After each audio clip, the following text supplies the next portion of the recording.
So scientists have been documenting homosexual behaviour in a range of penguin species for over a century now.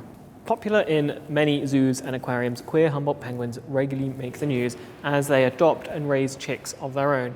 In fact, it's thought that within zoos, up to maybe 5% of all penguin pairings are homosexual.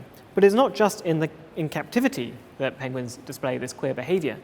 Dr. George Murray Levick was a ship surgeon and scientist and photographer on the Scott's Antarctic expedition in 1912.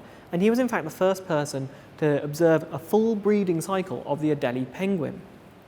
During this time, he saw all sorts of behaviours and interesting facts about these birds, but he also saw what he and others deemed obscene and disturbing behaviours, including homosexuality. On returning to the UK, Levick tried to get his papers on this full breeding cycle published, including not only a section on sexual activity, including the queer behaviour, but also forced copulation and necrophilia, but it was rejected.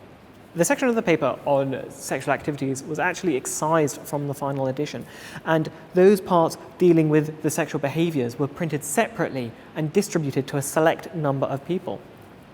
This episode goes to show just how the behaviours such as homosexuality were treated at the time, that they were not deemed acceptable for the general public to view and only allowed for an elite select number of scientists to look at the time.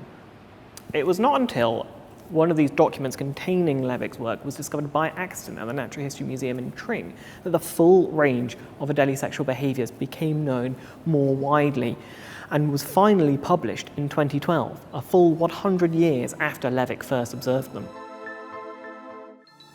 Right, so next up, we're off to the swans, which is just down here.